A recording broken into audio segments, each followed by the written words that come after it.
जय श्रीराम. जय श्रीराम. नमस्कार. योग वासिष्ठ सखोल निरूपण या कार्यक्रमात सर्वांचे सहज स्वागत. आज निरूपणाचा 57वा दिवस आहे. आदरणीय येथील सरांना मी विनंती करतो की त्यांनी निरूपणाला सुरुवात करावी. नमस्कार. जय श्रीराम. जय गुरुदेव. रोजच्या प्रमाणे आपण प्रार्थना करूया आणि या सत्राला सुरुवात करू. सगळ्यांनी हात जोडून घ्या, डोळे मिटूया.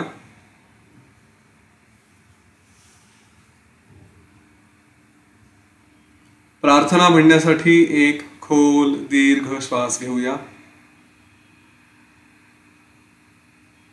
गुरुर्ब्रह्मा गुरुर्विष्णू गुरुर्देवो महेश्वरः गुरु साक्षात् परम ब्रह्म तस्मै श्री गुरवे नमः.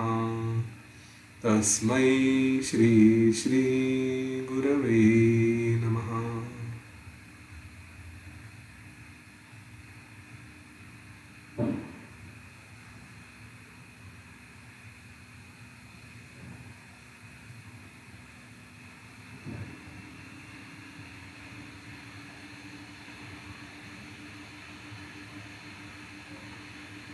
हो वा, डोळे उघडूया.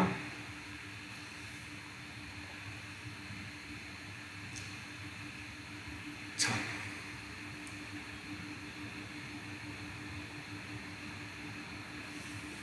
आपण काल वसिष्ठ ऋषींनी केलेला उपदेश ऐकत होतो आणि त्यात शेवटी त्यांनी जे अतिशय महत्त्वाचं सांगितलं ते एकदा पुन्हा थोडंसं सांगेल. त्यांनी म्हटलं होतं की या मनाच्या वृत्ती अतिशय विचित्र आहेत. कोणाला केव्हा कधी कसं फसवतील याचा काहीही भरोसा नाही. अगदी स्वतःला चांगले म्हणवणारे सुद्धा आपण आजही आपल्या या समाजात बघतो की त्यांचा पाय अगदी सहज घसरतो.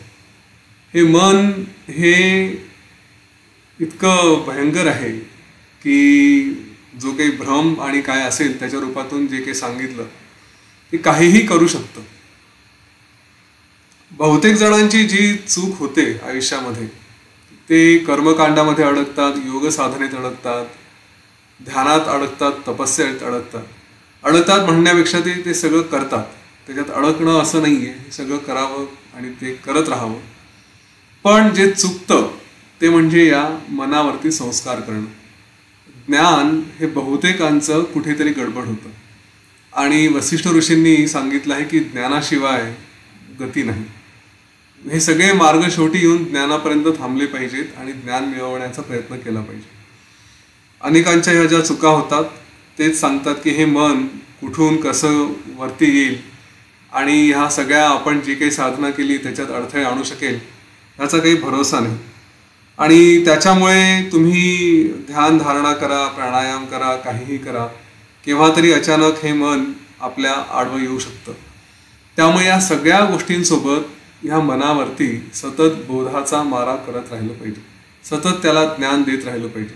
आणि म्हणून जे काही तुम्ही करत असाल, मी योग वासिष्ठ सांगतो पण आणखी कुठलं काही आपण करत असू आपल्या रोजच्या जीवनामध्ये, त्यामध्ये ज्ञान किंवा योग वासिष्ठ वाचन किंवा आणखी काय जे काही तुम्हाला योग्य वाटत असेल ते हे सगळं रोज राहिलं पाहिजे.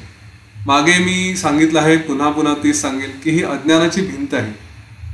बाकी सगळं आपण जे करतो ते शरीराला मनाला थोडं सावरण्यासाठी, परंतु अज्ञान दूर करणं हे सगळ्यात महत्त्वाचं. आणि हे अज्ञान दूर करण्यासाठी ज्ञानाचा मारा त्याच्यावरती झाला पाहिजे, तेव्हा ही अज्ञानाची भिंत तुटू शकेल. यासाठी पुढे वसिष्ठ ऋषींनी एक उद्दालक नावाच्या मुनीची गोष्ट सांगितली आहे. त्या उद्दालकाच्या जीवनात जे जे काही त्यांनी तपस्या करताना जे काही अनुभव घेतले त्याच्यातले बरेचसे अनुभव हे आपल्या अनुभवांशी मिळते जुळते आहेत. तर थोडासा आज आपण त्यांचाही विचार करूया. हा उद्दालक नावाचा मुनी एका झाडाखाली तपश्चर्येला बसला होता आणि त्याचं रोजचं रुटीन जे काही शास्त्रात सांगितलं असेल त्याप्रमाणे नियमितपणे सगळं श्रद्धाळू असल्यामुळे, धार्मिक असल्यामुळे आपले उपवास वगैरे असे व्रत करावे, जे काही फळमुळं मिळतील त्यांच्यावर आपलं जीवन पुढे न्यावं, तपश्चर्या करावी. आणि त्याच्यात त्याला काही असं खूप समाधान किंवा स्थिरता मिळत होती अशातला प्रकार नव्हता. परंतु तरीही शास्त्रात सांगितलं आहे त्याप्रमाणे जावं, तर त्यांनी आपला मार्ग पक्का ठेवला. आणि ह्या मार्गाने पुढे जाता जाता एक दिवस त्याच्यामध्ये विवेक जागृत झाला. आणि ह्या विवेकामुळे त्यांनी आपल्या मनात विचार करायला सुरुवात केली की हा जो काही संसार मी बघतो आहे, त्या संसाराचं खरं स्वरूप तर थोडं भयावह आहे. याच्यामध्ये केव्हाही माणूस फसू शकतो. आणि याच्यात असं कुठलं मुख्य गोष्ट आहे, असं कुठलं मुख्य तत्व आहे की ज्याचा अभ्यास केला किंवा याच्यामध्ये स्थिर झालो तर कुठलंही दुःख करावं लागणार नाही, कुठल्याही मनुष्याला शोक होणार नाही आणि ह्या जन्ममृत्यूच्या चक्रातून मी सुटू शकेल. तर असं कुठलं तत्व आहे ज्याचा हा अभ्यास करता येईल. आणि त्यांनी हे सगळे अनेक प्रश्न मनात येत गेले की मी तर सगळी तपस्या करतोय, सगळं करतो आहे, परंतु माझं मन काही कुठे स्थिर होत नाही. जेव्हा जेव्हा काही काही घटना घडतात नंतर असा विचार येतो की हे खरं मला करायचं नव्हतं.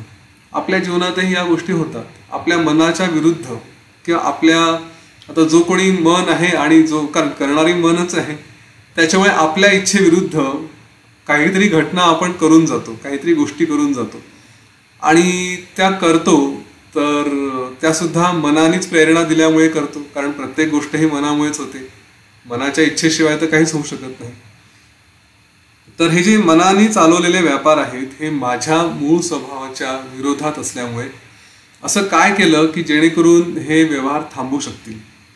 असं कधीतरी मी ते जे परमपद म्हटलं जातं त्या ठिकाणी कधी पोहोचेल की जिथे कुठलेच विचार नाहीत आणि माझ्या मनात जे काही सारखे विचार येत असतात ते कसे काय शांत होऊ शकतील, केव्हा एकदाचे ते कायमचे शांत होतील. हे जे काही सारखं मी कार्यामध्ये अडकून राहतो हे कसं काय थांबू शकेल. या सगळ्यातून मला केव्हा आनंद मिळेल, केव्हा मी स्वतःला मोक्ष देऊ शकेल, असे विचार त्याच्या मनात येत होते. त्यांनी असा विचार केला की अशी स्थिती मला मिळावी की जेणेकरून माझ्या मनामध्ये काहीही झालं तरी त्याचा परिणाम माझ्यावर व्हायला नको, मुळात काही व्हायलाच नको, कुठल्याही गोष्टी यायला नको. मी असं काही करावं की जेणेकरून मी त्या परमपदामध्ये पोहोचेल, तो जो पूर्ण आत्मा आहे त्याच्यासोबत मी रममाण होऊ शकेल आणि मला ती परमेश्वराची स्थिती, शांतीची स्थिती ती मला प्राप्त होईल. मला सगळीकडे जे काही मी सगळीकडे बघतो तिथे सगळीकडेच मला ब्रह्मरूप दिसलं पाहिजे, ते कधी मला मिळेल. आणि हे जे काही माझं आयुष्य मी आज स्वतः जगतो आहे त्याला एक द्रष्टाभावाने दुरून कधीतरी बघतो तसं मी कधी बघू शकेल. हे सगळं माझं मन अतिशय स्थिर कसं होईल, पाषाणाप्रमाणे स्थिर कसं होईल. माझ्यामध्ये अहंकार आहे, जो काही मला मी म्हणून सांगतो, या अहंकारापासून मी स्वतःला कसं काही शांत करू शकेल, माझं चित्त पूर्णपणे त्याच्याशिवाय राहू शकेल, असं मला हे जीवन कधी होईल असा विचार करत, म्हणजे हा पूर्णपणे विवेक आला. आतापर्यंत नुसतंच काय चाललं होतं तर एक दिलेले मार्ग आहेत. आपल्या जीवनाचा प्रवास बऱ्यापैकी असाच होत असतो की दिलेले मार्ग आहे, आपण रोज प्राणायाम, ध्यान, क्रिया जे काही साधना असेल ती करत राहतो आणि कधीतरी मग असा विचार मनात येतो की अरे याच्याही पलीकडे काहीतरी आहे. हे सगळं करतो आहे पण अजूनही मन वेगवेगळ्या भावनांमध्ये अडकत जातं आणि त्यावेळेस असा प्रश्न येतो की या मनाला शांत करण्यासाठी आणखी काही आहे का. आणि त्यावेळेस हा विवेक आपला जागृत झालेला असतो. हाच विवेक आपल्याला पुढे काहीतरी ज्ञान शोधायला भाग पाडतो, मदत करतो आणि आपण त्या मार्गावरती जातो. इथे एक धोका कधी कधी असाही असतो की आपण साधना करतो आहे, सगळं करतो आहे. अनेक लोक असतात जे जपाच्या मार्गावरती असतात, काही प्रत्येकाचे आपले आपले मार्ग आहेत आणि तरीही आयुष्यामध्ये जी मनाची शांती मिळायला पाहिजे ती मिळत नाही किंवा कुठेतरी असं वाटतं गुरुकृपा अजून झाली नाही आणि मग आपण आपल्या मार्गावरती संशय व्यक्त करायला लागतो की हे सगळं करून काही फायदा आहे का, यांनी तर मला काही फरक पडताना दिसत नाही, अजूनही मला राग येतो, अजूनही चिडचिड होते, अजूनही मी कुठेतरी मोहात अडकतो, अजूनही कुठल्या तरी वासनांच्या मागे धावतो. असे प्रश्न आपण स्वतःच आपल्याला बघायला लागतो आणि मग ह्या जो काही मार्ग आपण आचरतो आहे त्याच्यावरती प्रश्न आपल्याला यायला लागतात की खरंच मी जे करतोय त्याचा काही फायदा होतोय की नाही. ज्या वेळेस हा प्रश्न येतो त्यावेळेस समजायचं की आपला उदय होतो आहे, आपल्यामध्ये विवेक जागृत होतोय कारण आतापर्यंत आपण मेकॅनिकली सगळ्या गोष्टी करत आलो, पण आता आपल्याला याच्याही पलीकडे जायचं आणि स्वतःला आणखी शांत करण्यासाठी काहीतरी मार्ग शोधायचा, या गोष्टीची आपल्याला गरज वाटायला लागते. याचा अर्थ आपल्यामध्ये विवेक जागृत होत आहे. याचाच अर्थ हाही आहे की हा विवेक जागृत होण्यासाठी आतापर्यंत आपण जी काही साधना केलेली आहे तीच फळाला येते, तीच काम करते. तिला प्रश्न करण्यात अर्थ नाही, कारण ती जर नसती तर हा विचारही कधी आलाच नसता. बिना साधनेचं तर जीवन तसंच चालू राहिलं असतं आणि कुठेतरी अडकून राहिलं असतं. पण त्या साधनेचं फळ म्हणून हा विवेक आपल्या मनात जागृत होत आहे. थोडंफार वैराग्य, विवेक ह्या गोष्टी यायला लागतात. म्हणजे साधन चतुष्टय म्हणतात त्याच्यामध्ये, म्हणजे मुळात साधना करण्यासाठी ज्या ज्या गोष्टी लागतात, ज्या महत्त्वाच्या आहेत, त्याच्यामध्ये हे जे मुख्य खांब आहेत त्याच्यामध्ये विवेक आणि वैराग्य ह्या दोन गोष्टी आहेत. विवेक येतो, विवेक पाठोपाठ मग वैराग्य यायला लागतं. तर हा विवेक त्याच्या मनात आल्यानंतर त्यांनी ठरवलं की मी आणखी जरा ध्यान करायला बसेल. आतापर्यंत मी सगळाच कर्मकांड करत होतो, तपस्या करत होतो, आता थोडा ध्यान करतो आणि स्वतःच्या बाबतीत जरा विचार करायला लागतो. आणि इथून जी आपली अवस्था असते तीच त्याचीही व्हायला लागली. काय व्हायला लागलं, तो ध्यान करायला बसायचा आणि काही काळ ध्यान करायला लागला, थोडं कुठेतरी मन इकडे तिकडे शांत व्हायला लागलं की मन पुन्हा पटकन कुठेतरी चाललं जायचं आणि कुठला तरी विचार यायचा. आपण हा अनुभव, जे कोणी ध्यान करतात त्यांना माहिती आहे. ध्यान काय, इव्हन प्राणायाम करतात आपणही जेव्हा म्हणतो श्वास घ्या, श्वासावरती लक्ष द्या, मंत्राने जोडून ठेवा, थोड्या वेळ आपलं लक्ष अगदी व्यवस्थित जातं. श्वास घेता घेता ओम आणि श्वास सोडता सोडता नमः शिवाय व्यवस्थित चालतं. आणि 2-3 श्वास झाल्यानंतर मग नवऱ्याचं काय झालं, बायकोचं काय झालं, मुलांनी अभ्यास केला की नाही, मी इकडे बसलो आहे तिकडे ते काय करतायत, तो श्वास आपल्या मार्गाला चालला जातो आणि आपले विचार पुन्हा आपल्या इथे येतात. तर हा जो अनुभव असतो आपल्यासारख्यांच्या बाबतीत, तोच त्या मुलीच्या बाबतीतही झाला की तो ध्यान करायला बसायचा आणि मग एखाद्या वेळेस त्यांनी सगळं काही शांत बसलेलं असेल तर पटकन मन कुठेतरी अचानक उडी मारायचं आणि ते त्याला कुठेतरी एखाद्या विषयावरती घेऊन जायचं. आपल्या बाबतीत जसं होतं, ऑफिसमध्ये असेल, परिवारात असेल, कुठेतरी मन गेलं आणि थोड्या वेळाने मग पुन्हा ते मन सावध होतं. ते सांगतं की अरे सोड ना, आत्ता हा आपण जे काही 20 मिनिटं द्यायचे म्हटलेले आहेत, आता जसं आपण या सत्राच्या अगोदर गुरूंसोबत ध्यान करत असतो, ते आपल्यासाठी वेळ काढून येतात, आपल्याला सगळं सांगत असतात आणि आपण त्याही वेळामध्ये तेवढे 20 मिनिटं स्वतःसाठी द्यायचे असतात, परंतु आपण त्याही वेळामध्ये इकडच्या गोष्टी तिकडच्या गोष्टी करत राहतो. तर त्यावेळेस स्वतःला पटकन ही सूचनाही दिली जाते की थोड्या वेळ मन पळालं इकडे तिकडं आणि मग सांगायचं अरे नाही तू थांब, 20 मिनिटानंतर बघू ना, आपण ध्यानातून बाहेर आल्यानंतर या गोष्टींचा विचार करू. की पुन्हा त्या मनाला आपण आवरायचा प्रयत्न करतो. मग हे मन पुन्हा आपल्या कार्यात लागलं की सगळे आपले वृत्ती आतमध्ये बसल्या आणि थोड्या वेळ स्थिर व्हायला लागलं की त्याच्यानंतर मग पुन्हा कुठेतरी ते मन उचंबवून येतं आणि मग कुठलं तरी वा किती छान वाटतंय असं कशा तरी प्रकारचं सुख, तर त्या सुखाला अटॅच होतं. लक्षात घ्या, हे जे ध्यानाचे अडथळे आहेत हे खरं इथून पुढे आणखी ज्याला आपण म्हणतो एक परिसीमा असते ध्यानाची आणि ज्ञानाची, ती या योग वसिष्ठच्या पुढच्या सत्रांमध्ये येणार आहे. की ध्यानामध्ये आपल्याला जसे अडथळे येतात, जशा नको असलेल्या गोष्टी असतात, तसे जे सुख असतात ते सुद्धा थांबवतात. ध्यान करायला बसलो आहे आणि काहीतरी खूप छान वाटायला लागलं की मग आपण त्या छान वाटण्याच्या मागेच अडकतो की वा किती छान वाटतंय. ध्यान हे सगळ्या गोष्टी सोडून जिथे शून्यात जायचं आहे किंवा जिथे सगळ्यांशी एकरूप व्हायचं आहे त्या मार्गावर जायचं असतं. परंतु आपण एकतर कुठल्या तरी वेदना देणाऱ्या गोष्टी किंवा कुठल्या तरी चिंता, जे विषय म्हणतो आपण, त्यांच्यामध्ये अडकायला लागतो किंवा ध्यानाचा जो अनुभव आहे त्या अनुभवातच अडकायला लागतो. कधी कधी असंही होतं की या सगळ्यांच्या पलीकडे जात जात शेवटी झोप लागून जाते, सुषुप्तीत चाललो जातो, काही कुठल्या गोष्टीची जाणीव राहत नाही, असं वाटतं की ध्यान खूप छान झालंय पण प्रत्यक्षात झोप झालेली असते. तर हे जे अनुभव आहेत हे त्याच्या बाबतीतही यायला लागले आणि तो शेवटी या सगळ्या प्रकारांना कंटाळला आणि तो म्हणाला की हे काय आहे, मी ध्यान करायला बसतो, या मनाला आवरायला बसतो, शांत करायला जातो आणि शांत करता करता करता करता सार थोडा वेळ प्रयत्न करत नाही तर पटकन कुठून तरी काहीतरी विचार येतात, ते सुखाचे असतात, दुःखाचे असतात किंवा ध्यानामध्येच अडकतो किंवा मग झोप येऊन जाते. तर जे मला करायचं आहे ते साध्य होत नाही आणि नको त्या गोष्टींमध्ये माझं मन पुन्हा पुन्हा पुन्हा पुन्हा अडकत जातं. आता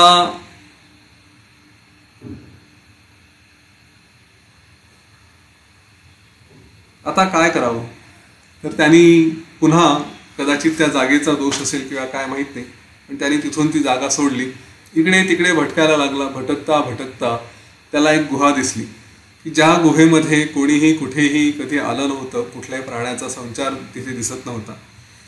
तर त्याला सहज वाटलं की आपण इथे बसावं आणि इथे थोडंसं ध्यान करावं. ते ध्यान करण्यासाठी त्यांनी तिथली जागा स्वच्छ केली आणि तिथे छानपैकी आसन वगैरे टाकलं आणि तो बसला. आणि बसून त्यांनी देवांना प्रार्थना केली की आता इथे मी निर्विकल्प समाधीचा अभ्यास करतो आहे, तर मला कुठलेही विघ्न न येऊ देता ही माझी समाधी, ही माझं ध्यान व्यवस्थित पूर्ण होऊ द्या. त्यांनी सगळ्यांना हात जोडून नमस्कार केला आणि निश्चय केला आणि मग पुढे त्यांनी आपला विचार करायला सुरुवात केली. त्यांनी जो विचार केला तोच आज आपणही करू. डोळे मिटून शांतपणे बसून जे जे त्यांनी मनाला सांगितलं, जे जे त्यांनी आपल्या मनाला उपदेश केला, तोच उपदेश आज आपणही आपल्या मनाला करूया. आणि अतिशय सुंदर उपदेश आहे. बघू याचा आपल्यावर पुढे जाऊन कसा परिणाम होतो. तर ह्या उपदेशासाठी, या ध्यानासाठी आपण शांतपणे बसूया. स्वस्थ बसा. हे जे काही प्रक्रिया आहे ही करताना शक्यतोवर पाठीचा कणा सरळ ठेवा. पाठीला कुठलाही आधार नको, शक्य तितका नको. जर सहन होत नसेल तर ठीक.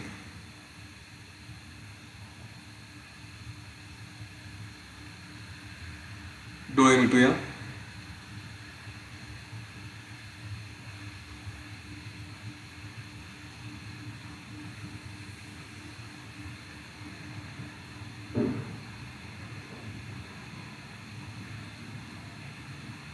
अतिशय प्रसन्न भावाने बसूया.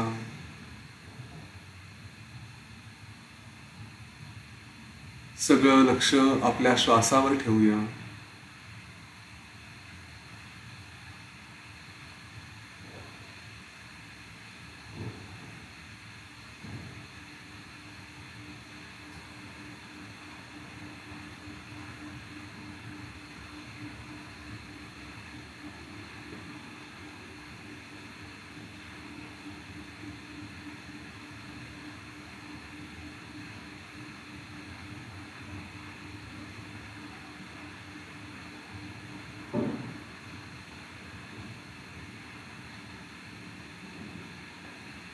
आपला श्वास आपोआप स्थिर होईल.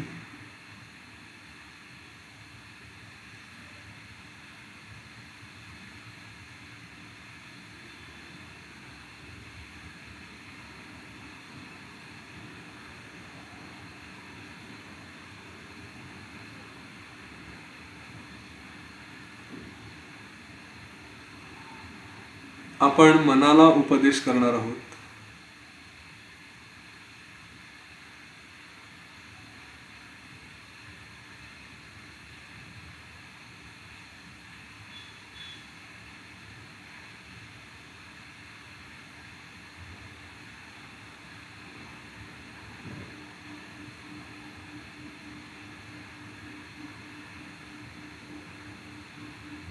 एकदा श्री गणेशाचं स्मरण करूया.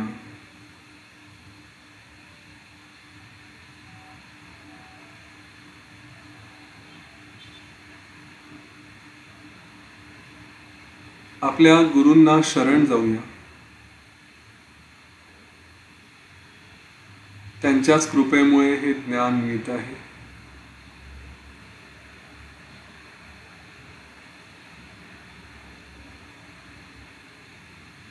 या संपूर्ण प्रक्रियेमध्ये आपल्या गुरूंनी आपल्यासोबत असावं.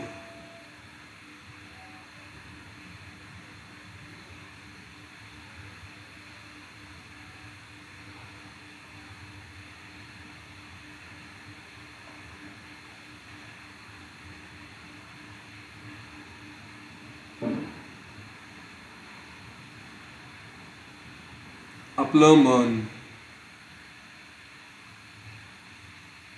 ज्याला आपण आपलं म्हणतो,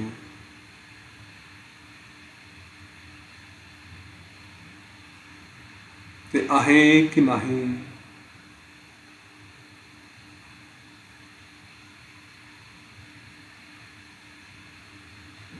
तेच स्वतःचा अनुभव घेतं.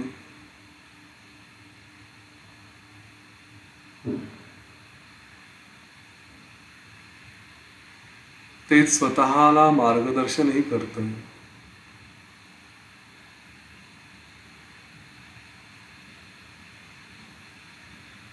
हेच मन स्वतःला त्रासही देतं.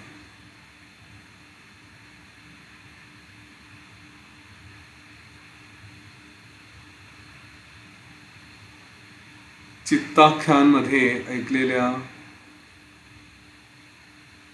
गोष्टीतल्या त्या माणसाप्रमाणे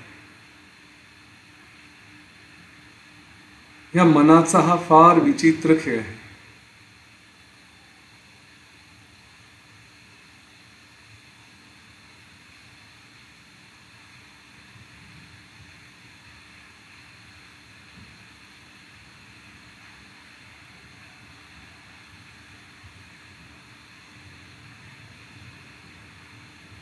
कारण नसताना निर्माण झालं.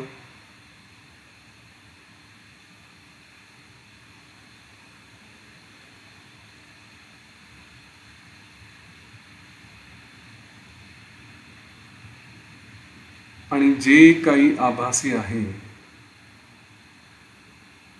भ्रम आहे, त्याच्यात अडकतं. खरं अडकल्यानंतर स्थिर व्हायला पाहिजे, पण हे उसळत राहतं.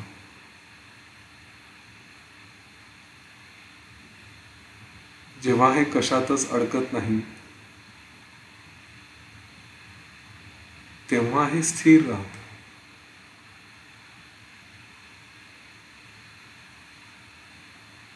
चला ह्या मनाला थोडं समजवूया.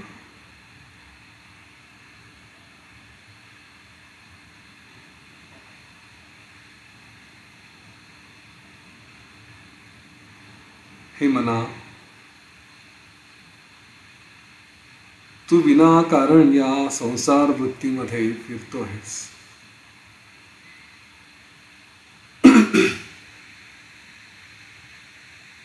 त्यापासून तुला काय मिळणार?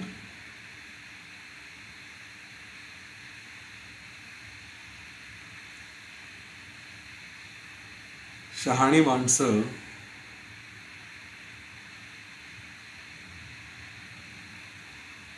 असं कुठलंही कृत्य करायला जात नाही ज्याने पुढे जाऊन दुःख होणार आहे.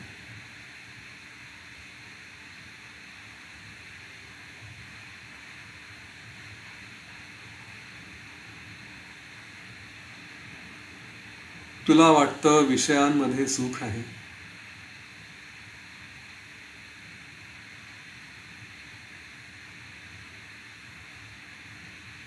विषयांमध्ये विष आहे.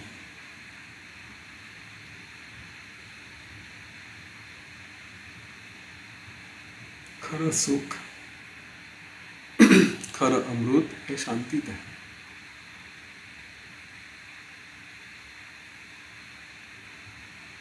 अरे वेड्या मना, तू पाताळात जा नाही तर ब्रह्मलोकात जा.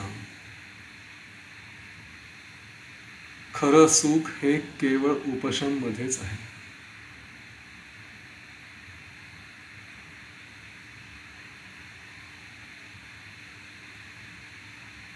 मुळात समजून घे की तुझं स्वतःचं स्वरूप हे अनादि अनंत आहे.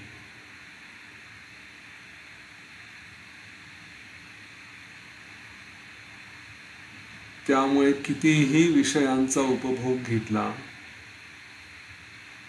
तरी तुझी तृप्ती होणार नाही.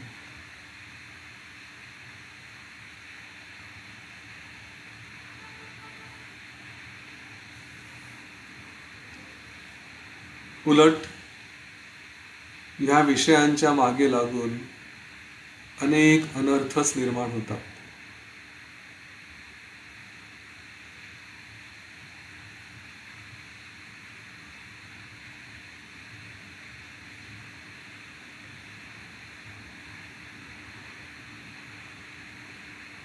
बरं, हे कळत नाही अशातलाही प्रकार नाही.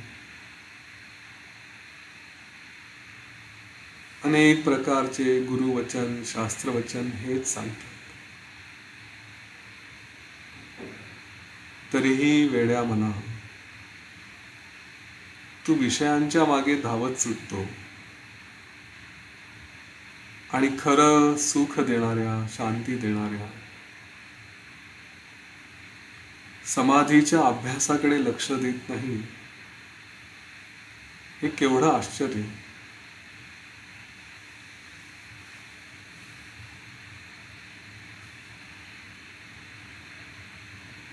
हे आश्चर्यच की तुला हे का कळत नाही.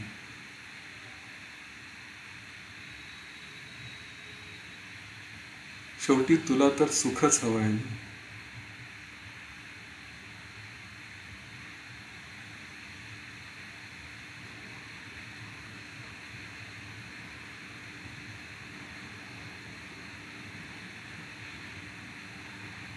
तू जेव्हा जेव्हा विषयांकडे जातो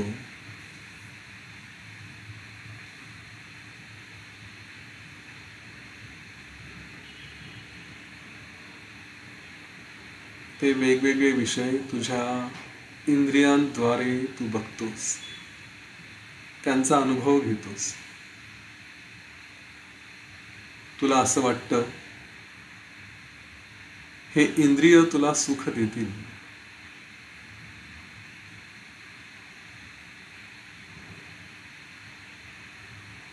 हे इंद्रिय, हे सेन्सेस,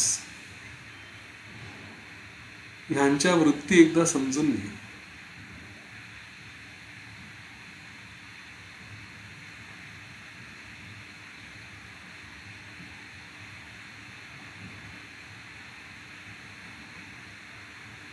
जे काही इंद्रिय, त्यांच्या वृत्ती आहेत,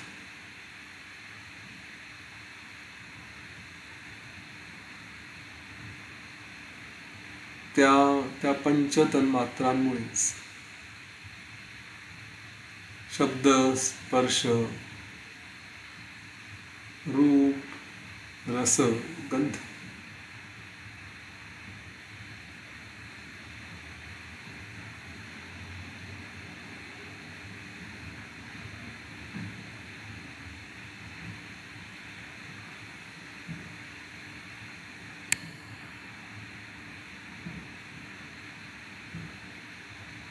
हे सगळे तन्मात्र, हे सगळे इंद्रिय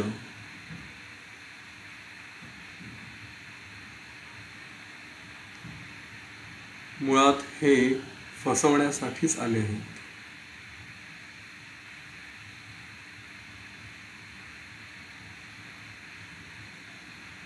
त्यांच्या कार्यात अडकू नकोस.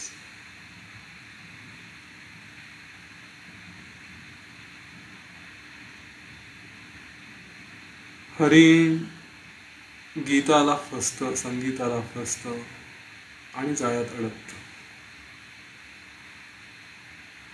हा शब्द तन्मात्राचा परिणाम. अतिशय शौर्यवान, बलवान असा रानटी हत्ती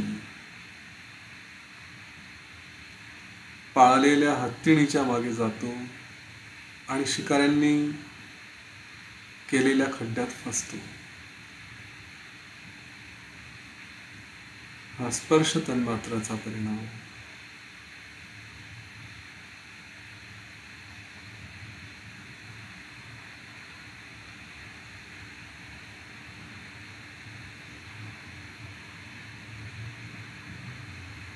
एखादा कीटक दिव्याच्या रूपाकडे आकर्षित होतो आणि स्वतःला जाळून घेतो.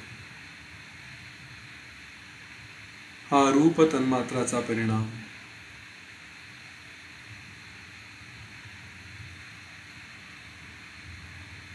एखादा मासा गळाला लावलेलं अन्न घेण्यासाठी येतो आणि फसतो. रसतन्मात्राचा परिणाम. एखादा भुंगा कमळाच्या सुगंधामध्ये येतो आणि तिथे अडकतो. गंध तन्मात्राचा परिणाम.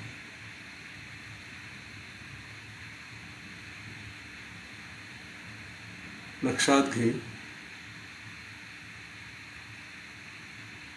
जे काही आकर्षण वाटतात ते त्या बाहेरच्या वस्तूंपेक्षा तुझ्यात असलेल्या ह्या इंद्रियांच्या, ह्या सेन्सेसच्या, ह्या गुणांमुळे येतात.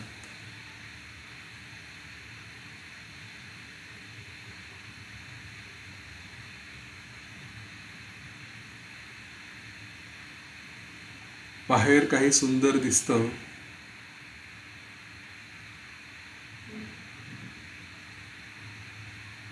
त्या सौंदर्यापेक्षा तुझ्या डोळ्यांना ते सुंदर वाटतं.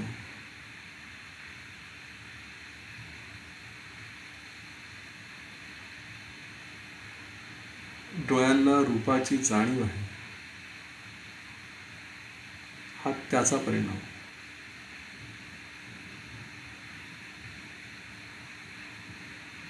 ह्या इंद्रियांमध्ये अडकू नकोस.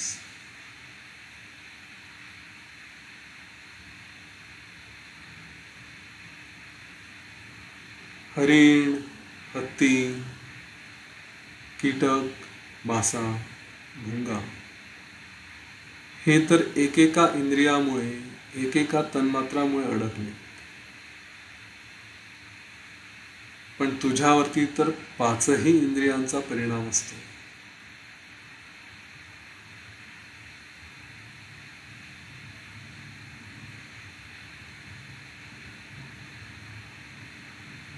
जर तू यांच्यात अडकशील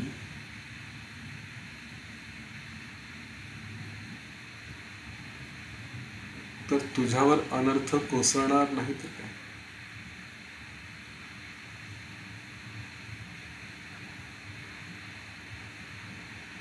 तुला, त्या मनुष्याला हे अधोगतीला नेतीलच.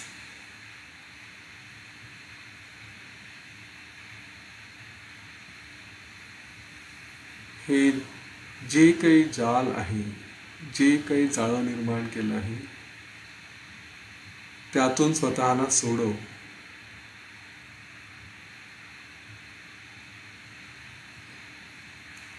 पण खरं म्हणजे हे मना, मी तुला हा उपदेश का करतोय?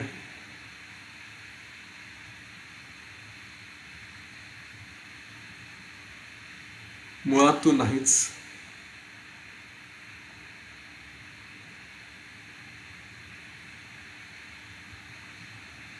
आणि तुला उपदेश करूनही शेवटी तुझा नाशच करायचा आहे.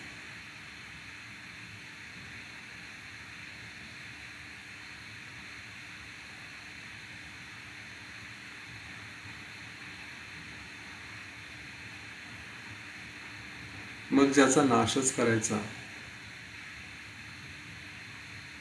त्याला माझ्या शक्तीने, जबरदस्तीने ताब्यात आणून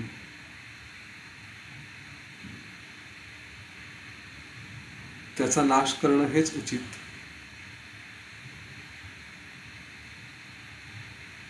मी स्वतःचा विचार करायला सुरुवात केली, आत्मस्वरूपाचा विचार करायला सुरुवात केली की तुझा नाश आपोआप होईल.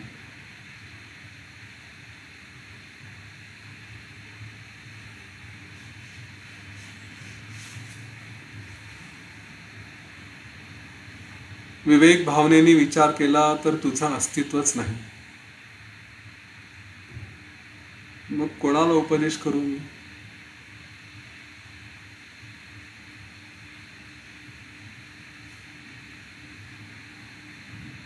हे मना, माझा विवेक जागृत झाला आहे.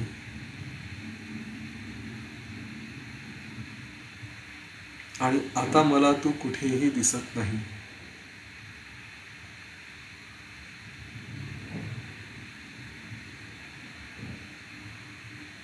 माझ्या इंद्रिय वृत्ती, जे काही माझे सेन्सेस आहेत, त्यांच्या टेंडन्सीज, त्यांचे स्वभाव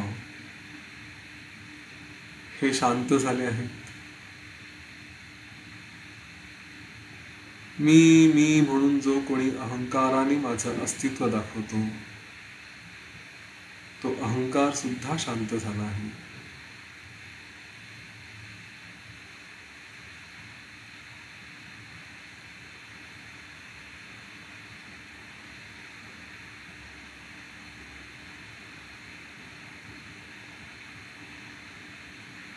त्यामुळे तुझा आणि माझा काही संबंधच नाही. मुळात तू नाहीच.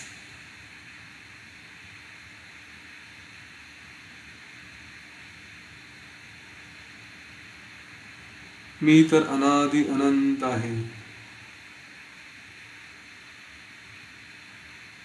आणि तू स्वतःला एखाद्या देहाला पकडून बसलायस.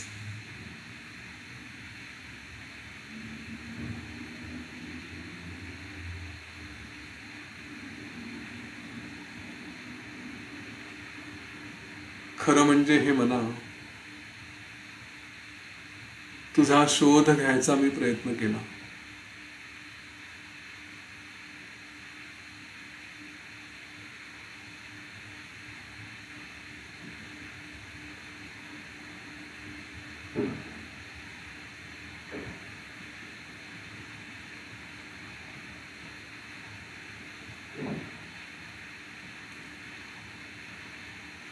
जसं माझ्या अस्तित्वाच्या सगळ्या गोष्टीत, सगळ्या बाबतीत जे लागू पडतं,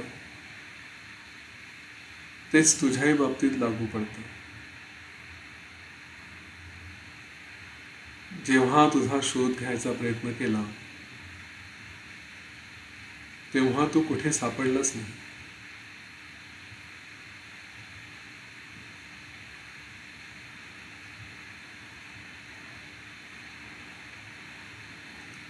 हे मना, तुला शोधता शोधता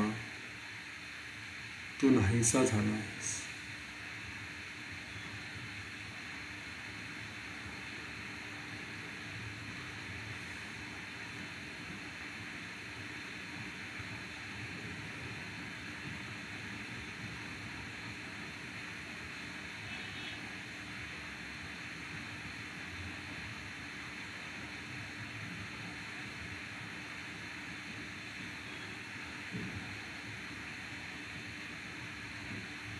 मी मनाशिवाय आता आहे, केवळ मीच आहे.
गुरवे नमः.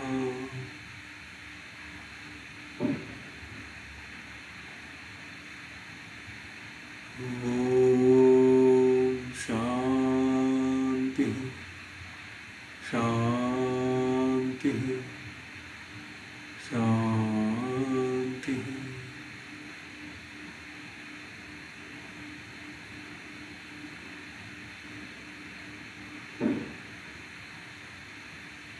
एक खोल दीर्घ श्वास घेऊया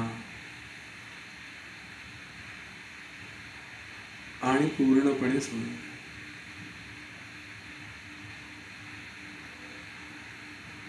आणखी एक खोल दीर्घ श्वास घेऊया आणि पूर्णपणे सोडूया.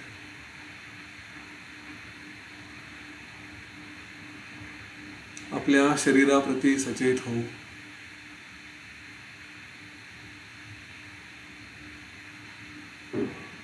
वातावरणाप्रती सचेत होऊ.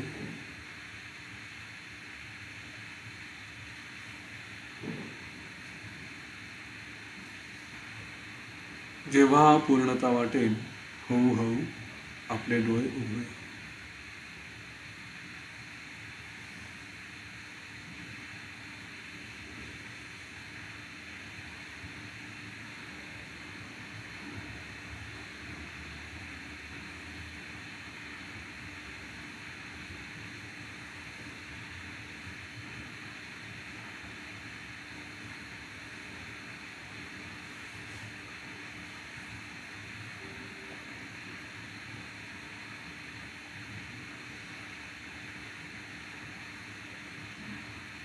अशा प्रकारे उद्धालकानी स्वतःचं मन त्याला शांत केलं, त्याचा निराश केला, नष्ट केला. आणि अशा प्रकारे त्यांनी आपली तपस्या सुरू ठेवली.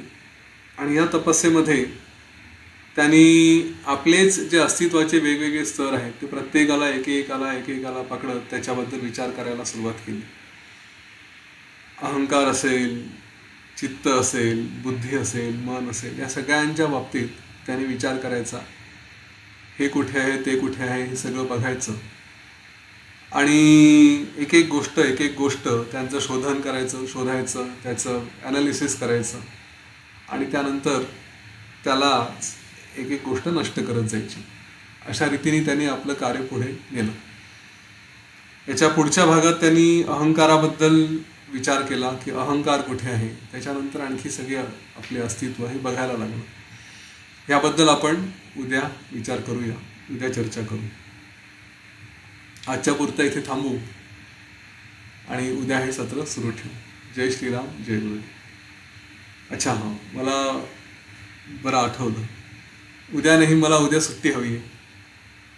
एक विशेष घटना आहे म्हणून, आणि त्याचं महत्त्व मी थोडं वेगळ्या पद्धतीने सांगेन, एक वेगळी गोष्टही सांगेन. उद्या आमचा लग्नाचा वाढदिवस आहे आणि 21 वर्ष पूर्ण झाले आहेत, उद्या पूर्ण होत आहेत.